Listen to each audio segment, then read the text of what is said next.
Hey guys, Tyler here with the Kingdoms trading card game, and today is video number 2 of my 12 days of Christmas video. Today's video, I am finally releasing an updated how to play video. I won't say much, let's go ahead and jump into the video. In the trading card game of Kingdoms, the goal of the game is to play battle cards by spending Magicka to destroy your opponent's sacred before you or your opponent runs out of cards. In order to play more battle cards than other cards, you can play cards such as tokens, which give you more Magicka to spend per turn. In order to turn the game in your favor, you can play cards such as spirit cards or spell cards during your turn or sometimes your opponent's turn. And also too, if you need some extra attacking power, you can play powerful cards called legend cards as indicated on the screen. Before playing the game of Kingdoms, even if you don't have a game mat, it's important to know what zones are available in the game. There are 5 slots where you can play battle cards. Once all those are filled up, you cannot play anymore. Next, there are 3 secret slots. This is your slot currently for spells only with the secret ability, and when you play those, which do not cost Magicka initially, you put those face down. Next, you have 2 token slots on the bottom left. There you can play up to 2 tokens to give you extra Magicka per turn. Next, and probably the most important part of the game, is your 3 sacred slots. Going from left to right is your sacred phase 1, 2, and 3 slots. There, you will put all 3 sacreds face down except for the current sacred that you are in this case, being in sacred phase 1. Next is your fortress, which is another term for your deck, kind of resembling all the cards that are in your fortress preparing for battle. Any time throughout the game that you have to discard a card or a card is destroyed by battle or through card effect, it is sent to the graveyard. In some circumstances, sometimes a card is sent to the Forgotten rather than the graveyard. In order to play the game of Kingdoms, you need a deck of cards. You also need a way to keep track of different card stats and health. Also, it doesn't hurt to have a game mat. As you can see on the screen below, this is the official Kingdoms game mat. Link is in the description box below if you want to get your hands on this. And also, a sacred health tracker and a Magicka health tracker, or a way to keep track of that stuff as well. To set up the game, first what you need to do is to take your total deck of cards and first separate the main fortress. Next, you also need to separate your sacred deck, which consists of 5 cards. And then if your deck comes with it, or if you bought a starter deck, separate your sacred health and Magicka tracker. Next, what you do is you take your fortress, which again consists of 40 to 60 cards with a max of 3 copies per card, and you shuffle it. And depending on what you're playing, whether in a competitive setting or you're just trying to act competitive, you can have your opponent cut the deck as well. Next, after properly shuffling your deck, because this is important too, especially if you've just made your deck, you put it in the fortress slot. Next, out of your 5 sacreds, you choose 2 of your sacreds, and you can put them in any phase that you want to, face down. The remaining sacreds that you have not chosen, you give to your opponent. Your opponent then looks at the 3, and then the one that they choose, they put face down in the remaining sacred slot available. You do not look at the other 2 that were not chosen. One thing you can do, however, is use those 2 remaining cards and to use them as trackers on your sacred health and Magicka tracker. Next, you reveal your first sacred, and then you set your health as indicated on your sacred health tracker. Then both players draw 6 cards. At this point, you can choose to keep your entire hand, or if you want to get rid of some cards, you can do what is called a mulligan. First of all, to mulligan, you set aside as many cards as you want to get rid of, in this case, 1 in the example. You then take 100 health per card that you get rid of this way. Next, because you got rid of 1 card, you draw 1 card, and then you shuffle the cards back in your fortress that you got rid of your hand. When you go to mulligan, you can only decide to mulligan once. And if you go to mulligan 1 card and then the card that you draw you're not content with, that is unfortunately your choice. Next, both you and your opponent roll dice and you determine who goes first. And that is how you set up the game. There are 2 important things that should be discussed before going over the actual gameplay. And that is the phases of your turn and also the way Magicka works in this game. First of all, your turn consists of 6 phases: the counter phase, draw phase, prepare phase, attack phase, recover phase, and end phase. Your Magicka resets at the start of your counter phase, which is the beginning of your opponent's turn. Only during your counter phase, you are allowed to play spells with a secret ability or cards from your hand that allow you to do so. You may not call battle cards, play spirit cards, play token cards, or play other non-secret spell cards or legend cards. The draw phase is the official beginning of your turn.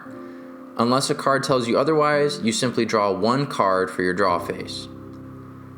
Next, for your prepare phase, if you still have magicka that you haven't spent during your counter phase, you may call tokens, battle cards, spirits, legends, or spells to prepare for your attack phase, or also eliminate tricky things that you can't get rid of by simply attacking. Next, when you go to your attack phase, you simply choose one card at a time and choose one target at a time. Combat will be discussed later in this video.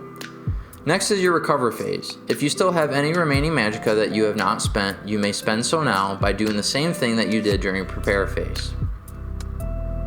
Finally, your end phase. If you have more than 6 cards in your hand and you don't have a card that allows you to have more, you must discard a card or do anything else that a card tells you to do and then pass your turn.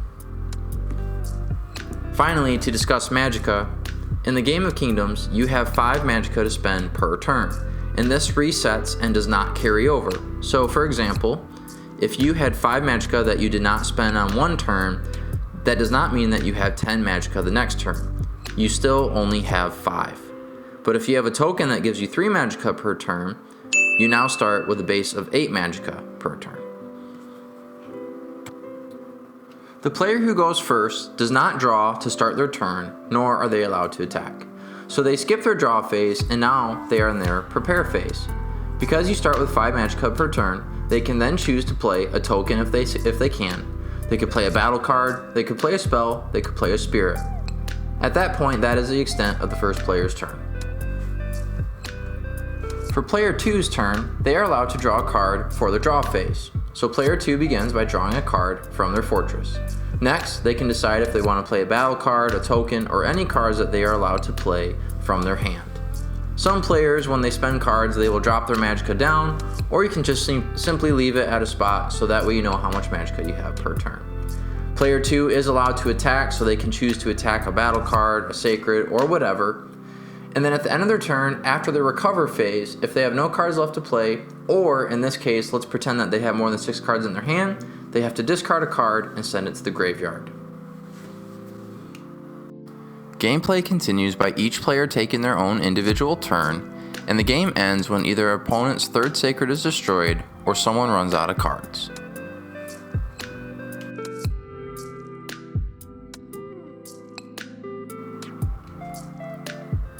Now let's discuss how combat works.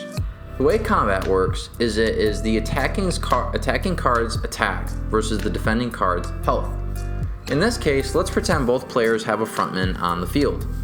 If the attacking player attacks with their frontman, who has 300 attack, and attacks the opponent's frontman that only has 100 health, the attacking player's frontman stays alive, while the defending player frontman is destroyed.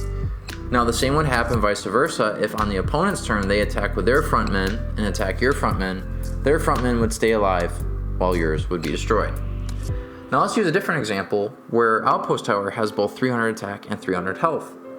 If frontman were to attack Outpost Tower, both of them would die because they both have 300 attack and 300 health, therefore canceling out. However, if Outpost Tower were to attack frontman, Outpost Tower would stay alive because Outpost Tower has 300 attack while frontman only has 100 health. Cards only die if they hit 0 by receiving combat damage.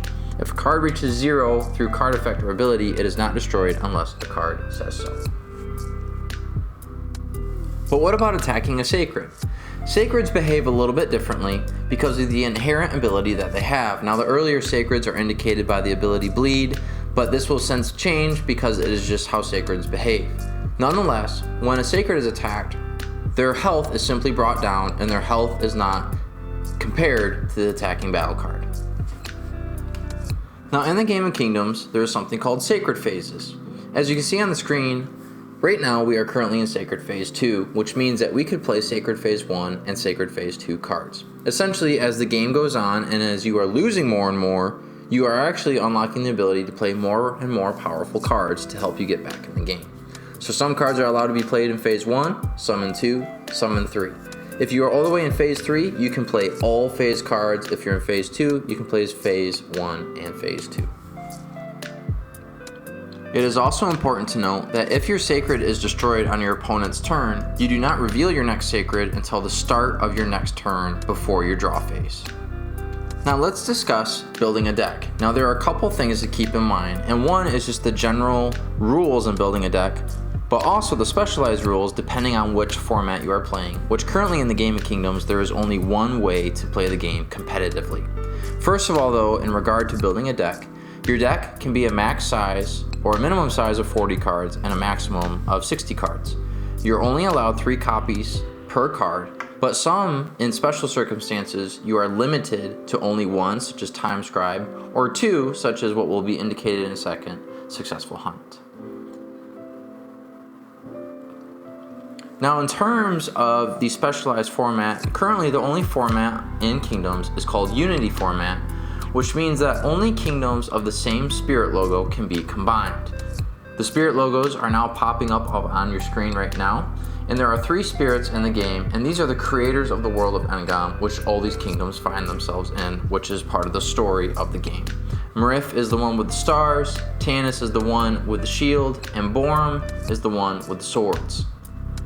Now you'll see on different cards that some of them have a spirit logo in the top right corner, which means that is the spirit that they are affiliated with, or in the context of the lore, the ones that they serve and worship. In the Unity format, you cannot combine kingdoms of different spirit affiliations. So for example, there is a Marif and a Borum kingdom affiliated cards. Those 2 cannot be in the same deck because of the format that we currently play in. However, there are specialized cards out there that have multiple spirit logos on them, and that can be a little tricky for people to understand. The way that those cards work is they simply mean that they can be combined with any spirit, as we will see in a second. However, you are not allowed to have 2 different unique spirit affiliated cards. So what this means is that you could have a battle card that is affiliated with multiple spirits. And then on top of that, you can only have 1 other spirit in addition to that deck. So you could have old Murph cards, you could have old Borum cards, you could have old Tanis cards. However, you could not have some Rift cards and then some Borum cards, because now you have 2 different spirits affiliated with each other. In addition to the rules of building your deck, there are also some helpful tips and hints that you should know. First of all, battle cards are the most important cards in your deck, so you should definitely have plenty of them to bring your opponent's sacred health down to 0 and also destroy their battle cards. Also, spells are really important, especially secrets, because they can help give you the advantage of battle. Next, you also want to have a fair mix of tokens, because the more tokens that you have in your deck, the more magicka you will have per turn. You only have 5 magicka to spend per turn, so if you can increase that base amount that you have per turn, that is a great advantage to you. Next, because you have 3 phases in the game, there are 3 different phases of battle cards that you can have in your deck, but you want to make sure to not have too many phase 2 or way too many phase 3s, so that way they're not dead cards in your hand. Before discussing different abilities in the game, it is important to know that there is a difference between ability and effects. As for Frontman, for example, Frontman has both an ability and effect. All abilities are indicated by the bolded font, in this case Rage, while effects are indicated by the standard size font. Some cards will have italicized smaller font to indicate how the card specifically works. The first ability to talk about is the ability Gift X, or in this case, Gift 3. What this means is once this card is called to the field, starting on the next turn, so during your counter phase, you gain an additional X magicka, X being the number of that gift ability on that specific card. The next ability to talk about is the ability Rage. Now when you attack with a battle card, you can only attack once with that card, and you can only attack 1 card of your choice. With Rage, however, you are allowed to attack twice, which means 2 separate individual attacks, not combined, and if you do use Rage in this way, if you do use this ability, that card is sent to the graveyard. The next ability to talk about is Report. Report means when this card is called to the field, which calling is you spending magicka to put a card out on the field, you're allowed to look at the top card of your fortress, and you can either decide to leave it on the top or put it on the bottom, and that is the ability Report. The next ability is the ability Secret. Now, spells are the only cards that have the secret ability, and if a spell has secret on it, you are allowed to, without paying a magicka right away, lay it face down in the secret slot, and you may play it on your counter phase, which is the start in the whole entire duration of your opponent's turn. Now this card is unique in the sense that it has 2 abilities, but there are multiple cards that have 2 abilities. The first ability to talk about is defensive. Now defensive means that that card must be attacked before any other battle cards or sacreds or legends are attacked. Now if multiple cards have defensive, then your opponent may choose which defensive card they want to attack. Now we also see that this card has bleed. Now what bleed does is it causes battle cards and legends to behave the same exact way as sacreds. So if this card on the right with 400 attack attacked a normal card with 1400 health, the card on the right would die. But because the card on the left has bleed, simply its health drops to 1000 and the attacking card on the right would stay alive. This is why it is important to have some dice, so that way you can keep track of some cards that have the ability bleed. Also, it is important to note that bleed is the only ability that cannot be taken away from battle cards. The next ability to talk about is 2. First is instant, second is impact X. Spirits have both of these abilities. Instant is an ability that when a card is called and put in the field, it has an ability or an effect that happens right away. Next is impact X, X being the amount of magicka that you have to spend to use it. If a card has an impact ability, you may use it once per turn by spending that much magicka. If a card has multiple impact abilities, you can only use one of those per turn. The next ability in the game is Silence X, in this case Silence 1. What Silence 1 means is that when a card is called to the field, you may choose X amount of your opponent's battle cards. On your opponent's attack phase, they may not attack with those cards that were silenced, and this only lasts for 1 turn. Now let's discuss the different types of cards in the game. The first types of cards that are in the game, and arguably one of the most important cards in the game, are battle cards. Battle cards are typically indicated by the light brown background, though that can change, so if you're not sure what type of card you're looking at and you're not familiar with the layout of the card, you can always look at the bottom middle box of all cards to see what type of card it is. For battle cards, the name will be at the top. If they are affiliated with any spirit, it will be indicated in the top right corner. Then going down, there will be an indication for how much this card costs to play and what phase it is allowed to be played in. Next, you will notice in the text box, it gives you a subtype of what type of card it is and which kingdom or village it is affiliated with. Next, it will let you know if there's any effects or abilities that this card has. Then in the box below, it will tell you what its attack and health is. And then on the right, it will indicate which kingdom or village it is affiliated with. All the way at the bottom lets you know what card it is in the series, again what type it is, and the rarity it is.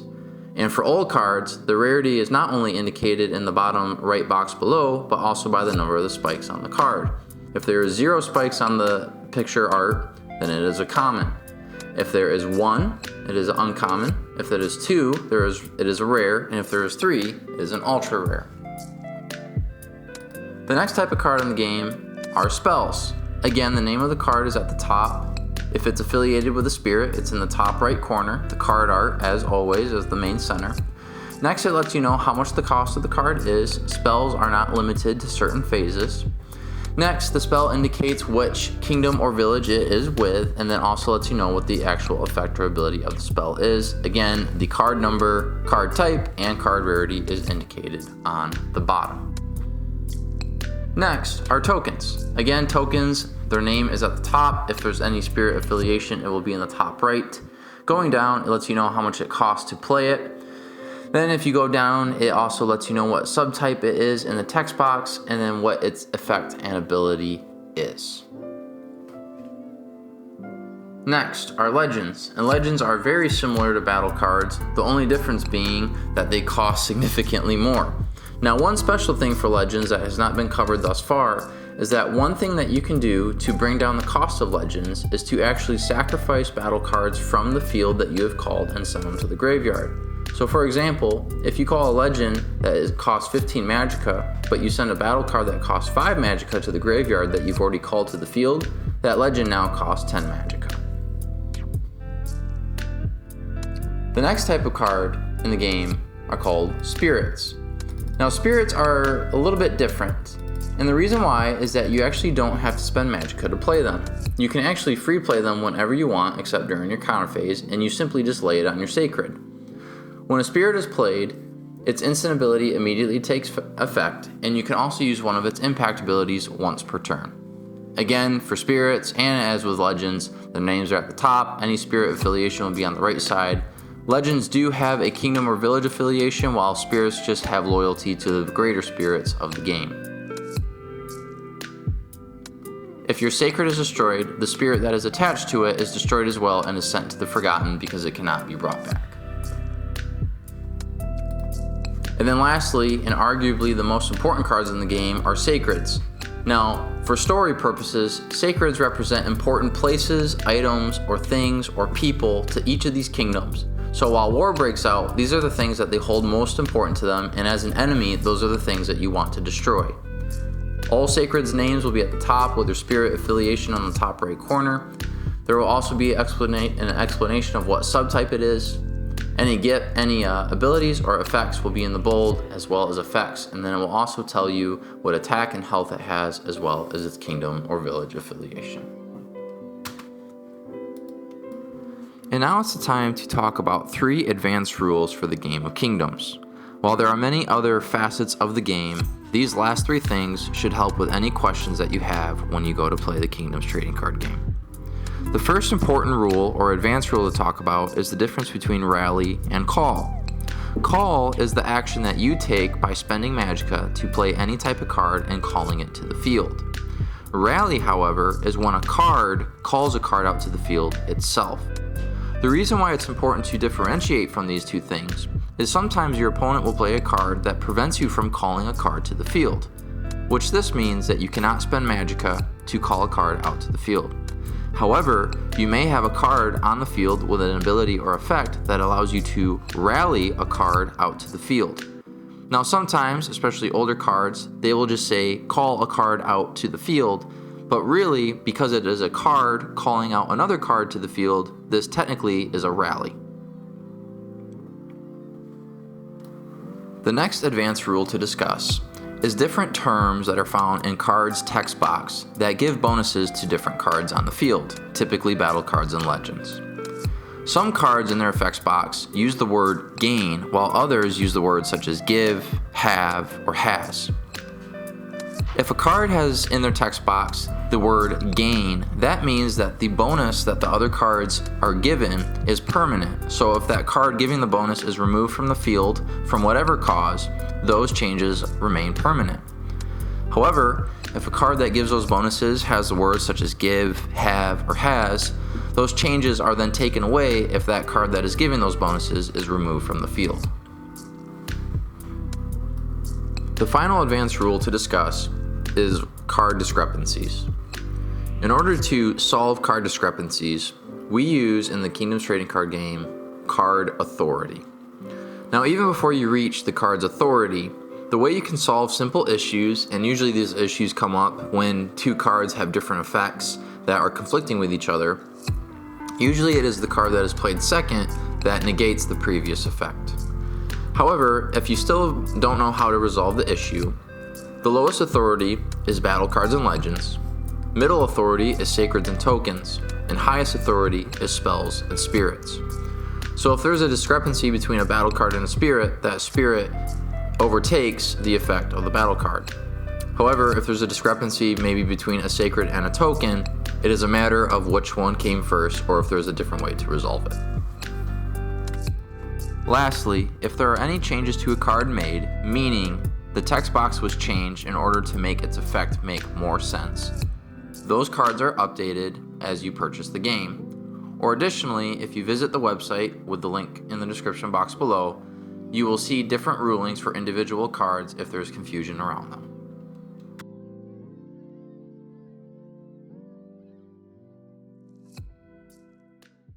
Well, as always, if you have any questions for the game, you can always post on the Discord server or comment on this video, and I'd be more than happy to answer some questions that you guys have as for the gameplay.